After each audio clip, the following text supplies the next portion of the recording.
Hello my dear friends, in this video lecture we will talk about the half bridge inverter, its construction and its function. So we'll discuss first of all what is the half bridge inverter. So half bridge inverter is nothing but it is an inverter which is having the output voltage is the half of the source voltage. So it means the load voltage is half of the source voltage. Okay, so whatever if the source voltage is Vs, so the output voltage is equal to Vs by 2. So this is the half bridge inverter. From the name only we can say that half bridge means the output voltage is half of the input voltage. So now we will discuss first its construction. So in its construction there is one source voltage that is called Vs. Let us know Vs we will make as a battery. So this is positive, this is negative Vs, and to divide in two equal part we will use two capacitor of equivalent value. So one capacitor C1 and C2. So this is C2, this is C1. So voltage across the C1 and C2 is half of the source voltage. So here Vs divided by 2, here also Vs divided by 2, and this is positive, this is negative, this is positive, this is negative. Okay. So now to make an inverter we require two switches here. So we'll put two switches here.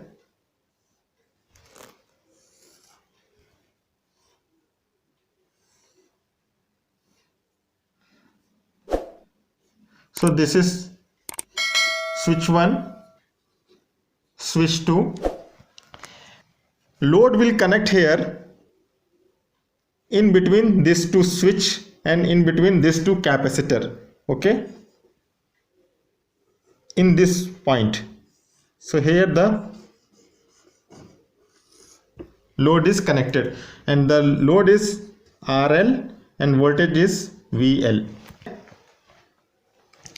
So and in this inverter this switch is operating complementary to each other. Means whenever the switch is 1 is on, switch 2 is off. When the switch 2 is on, switch 1 is off.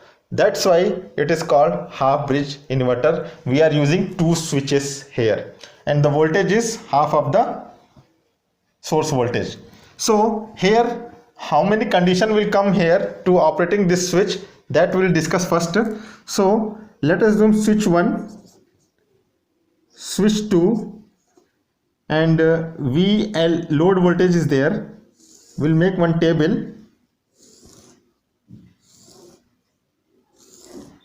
Four parts because condition is 2 to the power n is equal to that value. So how many switches? 2 is there. So 2 to the power n means 2. So it becomes 4. So 4 condition will follow here. So first condition we will take as a switch 1 is 0, switch 2 is 0, means both switches off condition. Then second condition, switch 1 is off, switch 2 is on, switch 1 is off, switch 2 is on. Then what is the voltage across the load? Then third one is when switch 1 is on, switch 2 is off, switch 1 is on, switch 2 is off, then what is the voltage across the load? Then fourth one is when the both switches on, what is the voltage or what will happen that time? So in the first situation the output voltage is 0 because both switches off condition, then there is no voltage across this load, so voltage across the load is 0. Now the second situation when switch 1 is off, switch 2 is on, so whatever the voltage across the capacitor is there, that will apply directly to the load. So voltage across the capacitor is Vs divided by 2, so voltage will come across the load is Vs divided by 2 and the polarity is plus and minus because this is positive terminal, this is negative terminal, this switch is closing. So whatever the voltage across here is there, it will go and directly it will put it there. Okay, so this is positive. Then when the switch 1 is on, switch 2 is off, 1 is on, switch 2 is off, so voltage will come in this condition. So positive and negative, so positive will come here and negative will come here, so the voltage polarity is become different, opposite. So we'll write here negative Vs divided by 2. Then fourth situation, both switches on. So when the both switch is on, the voltage across the switch load is first of all 0, and in this condition the source voltage is getting shorted. So this is called shoot through condition, called shoot through.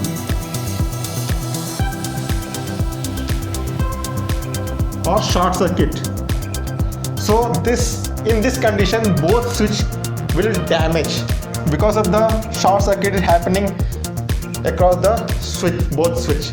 Both switch is directly short circuiting the source voltage, and huge current will develop and that can damage the switch if there is no protection in the circuitry.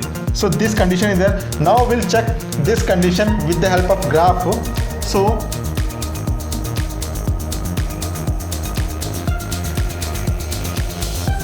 in this situation, let us assume switch 1, this is switch 1 condition, this is, we can say, switch 2, and here the V load voltage.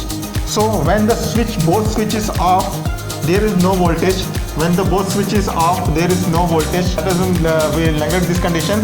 When the switch 2 is on, switch 1 is off. When the switch 2 is on, let us zoom here, switch 2 is on and switch 2 is off. So switch 2 is on, switch 1 is off condition. In this here, off only, it is off only.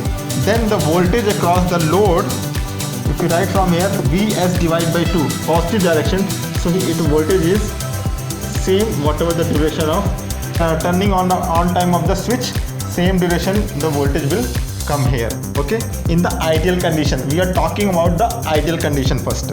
Okay, now the second condition, switch 1 is on, switch 2 is off. So we'll make switch 2 is off and switch 1 is on. So in this condition voltage is minus Vs divided by 2. So voltage will come here, opposite, minus Vs divided by 2. So this is minus Vs divided by 2. This is positive Vs divided by 2. This. And this will repeat each and every time this pulses.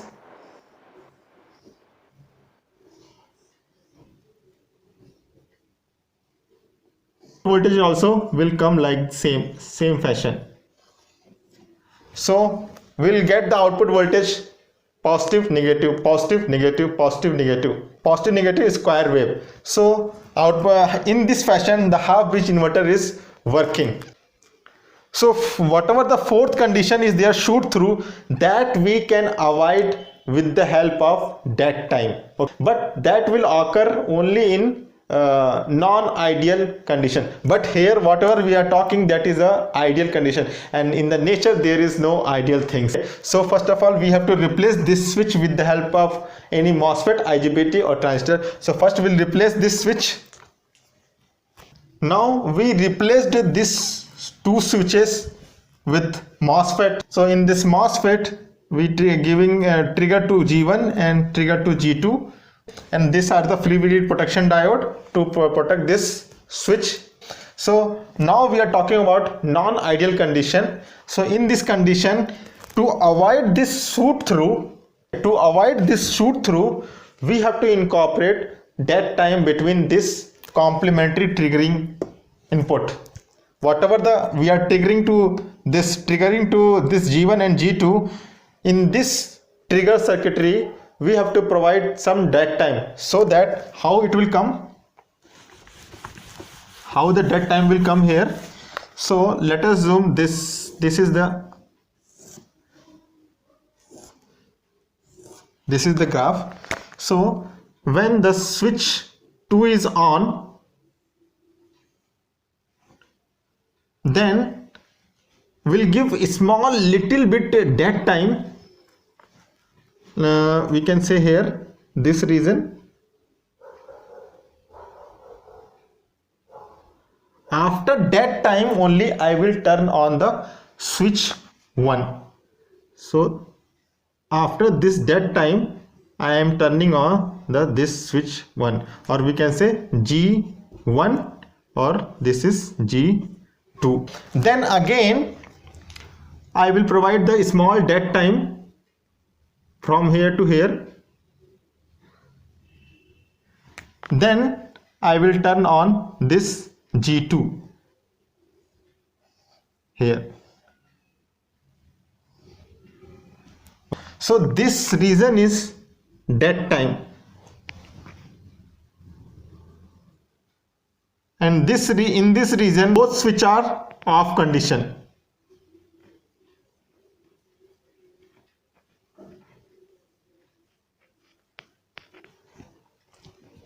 So when this switch is on, we have to wait and then turn on after some time this switch. Then we have to wait, then we have to turn on this switch.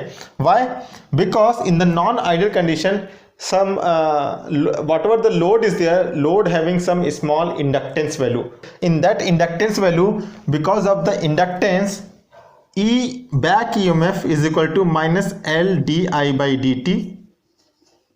A small back EMF will produce. That back EMF will increase the duration of, it will not allow the change in the current, it will increase the small time.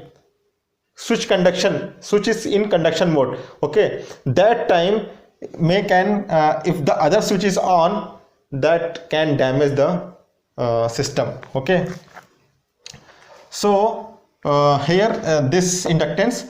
So in this condition, let us assume when the switch is on, switch 2 is on, here the switch 2 is on, so this switch G2 is on, so voltage across this conduction is like this. So current will flow in this manner, and the voltage across the load is same. This is positive, and up to this duration, up to here, whatever the duration is here. But when the switch G2 is just going to off, in that time, because of the turning off, this back EMF will introduce. So first polarity is this downward, positive, negative. Then because of the EMF, back EMF, the polarity become this positive and negative. Okay, in that condition, this whatever the volt energy is across the load, that current will flow through the load in this direction, through this diode, that is called, we can say, D1 of switch 1 and D2 for switch 2, through this diode. So voltage is across the load is same, but duration will increase up to whenever the energy is not going to die.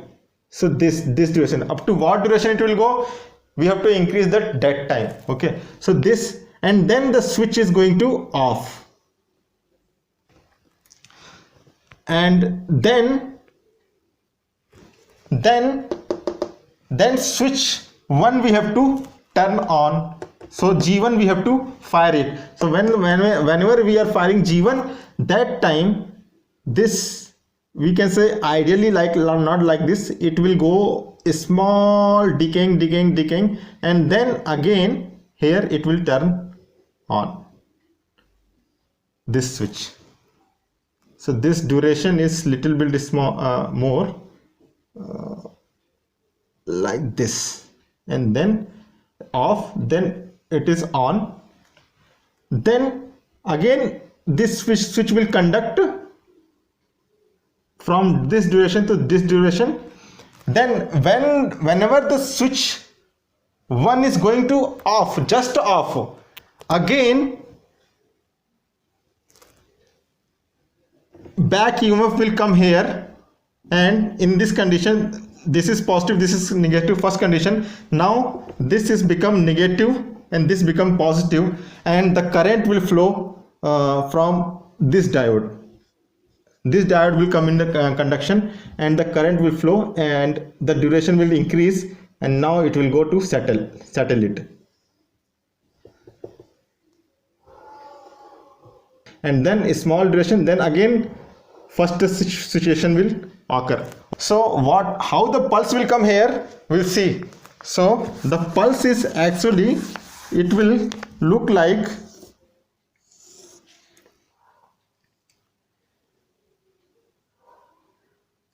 on, then off, then on, then off, then wait, again on, or wait, on, off, wait, like this. So this is called dead zone, and this voltage is Vs divided by 2 and Vs divided by 2, negative and positive. So in this fashion the half bridge inverter is working. I hope you have enjoyed this video lecture, how the half bridge inverter is working. If you like this video, please like, share and subscribe it, and share it to your friend also. Okay, thank you, bye bye.